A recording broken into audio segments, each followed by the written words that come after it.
Hey guys, thank you so much for coming by the garden today. As you can see, it's a really gloomy day out here in Central Florida, Zone 9B. So we've been getting so much rain lately on and off, and it's really putting a damper on the garden because it brings around a lot of pests and diseases.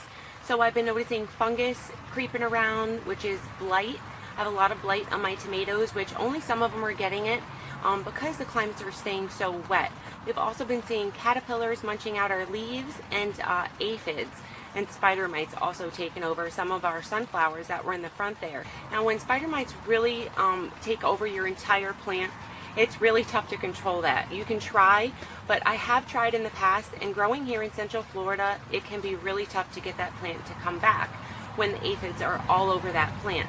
So I just went ahead and cut my sunflowers down. They were done blooming anyway, and most of the flowers and the foliage was dying off on it.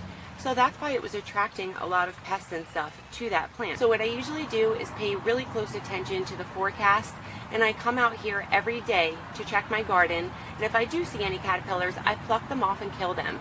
Now if I have really bad aphid infestation, or if I have a really bad spider mite infestation, I pressure spray my leaves, and I pressure spray that whole plant down first, and then I go ahead and treat, because it's going to get rid of all those aphids and spider mites off of your leaves, and then you can go ahead and treat your leaves. This way they're not coming back on your plant.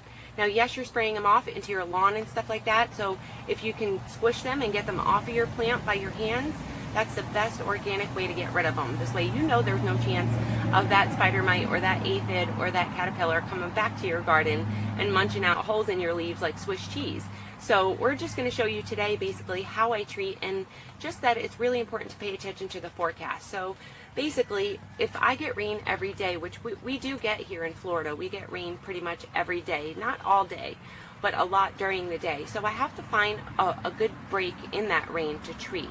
You don't want to treat your plants if it's going to be raining, because what's going to happen is it's going to wash all that solution off, and you're just basically wasting your pesticide, and I don't want you guys to do that. So what I usually do, if it's going to be raining all day, I find a break within the week. Say I haven't treated in about 7 days and the pests are really taking over, I have to treat within that 7 days, or I'm not going to have a garden left because they're going to take over really, really bad. So I have to find a couple of hours within that day to treat. Now I like to treat mostly at night, but I can treat during the day as long as there's no chance of that sun coming back out. That's very, very important, and I can't stress that enough, you guys. You do not want to be spraying any type of pesticide or any solution on your leaves in the direct sunlight. I totally took out my whole crop when I first started growing years and years ago, because I didn't know that. You know, it takes a while to get to know your garden, get to know how things grow, get to know how to treat things, to take care of them. Comes a point where, you know, you got to make a decision. Do I cut the plant out, or do I leave it and treat it? So I'm going to totally cut those sunflower plants out, get rid of them. This way there's no chance of them spreading to my healthier plants. Let's go show you guys how we mix up my BT worm and caterpillar killer and the neem oil, and show you how we treat, because we're really not going to get too much rain for the rest of the day, I don't think, at least for another couple of hours, so at least it has a chance to dry before that rain washes it off again. And this weather is going to be like this for the next 7 days, so I have to do something now, or I'm not going to have any plants left, and all this produce we've been growing in the garden is going to go to poop. So let's go show you guys how we mix this solution up. This is my neem oil, which helps protect against aphids, spider mites, white flies, and deters caterpillars. It's also a fungicide and helps protect against powdery mildew, blight, and other kind of bacteria around the garden. This is my BT worm and caterpillar killer, which works for white flies, many caterpillars, hornworms, cutworms, gypsy moths, and other leaf-eating critters. Let's show you how we mix these up. First, I'm going to start off by putting a little squirt of Dawn dish soap into each bottle. Any non-scented dish soap will work as long as it doesn't have a fragrance. This helps to incorporate the neem oil in with the water. I use 1 to 2 teaspoons per gallon of water, depending on how bad the infestation is. And it tends to bead up, as you can see right here. So that Dawn soap really helps to incorporate this together, and you want to make sure you shake this up really, really good, making sure to incorporate all that neem oil in with the water and the soap. This helps to avoid any burning that might occur. So you can see we still have little beads rising to the top really quickly. So this means we have to add a little bit more Dawn soap just to incorporate it a little bit better. Give it another good shake. And we're good to go. Next, we're going to mix up my BT worm and caterpillar killer.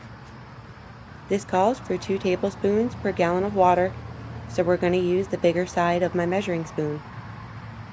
This stuff is really stinky, so try to avoid getting it on your hands as much as possible. It's really hard to come off.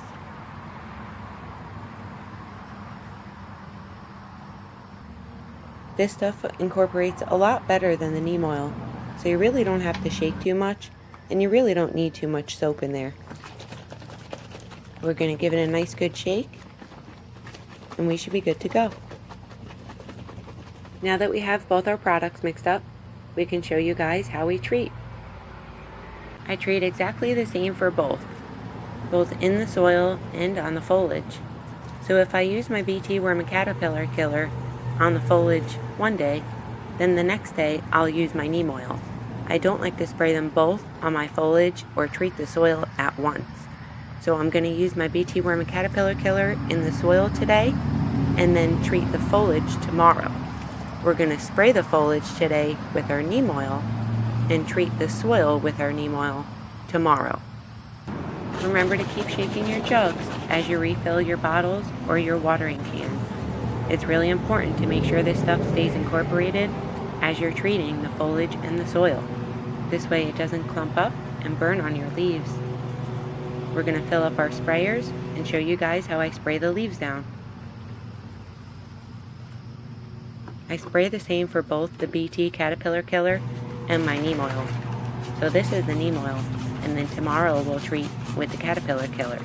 I'm going to make sure I spray thoroughly, tops and bottoms, sides, all around the garden, all in different places that I'm seeing these bugs. These spider mites and aphids can really be destructive to the garden. Remember to never spray in direct sunlight and to always test on a small portion of your leaves on a new plant if you've never used this product before. I've never had any issues with burning, but every product is different, so just make sure you test spray on a small portion of your plant before spraying the entire thing down. Remember to keep checking the garden consistently so you can keep an eye on any unwanted intruders lurking around the garden. It's really important to remove any worms and caterpillars you see because they can really be destructive in the matter of days. Thank you so much for watching, you guys. I really hope you enjoyed this video and it helps you to keep the garden healthy. Remember to squish those little caterpillars and get them off with a little piece of paper or a piece of tissue and get them out of the garden. This way there's no chance of them coming back. Have a great day. See you next time. Bye-bye.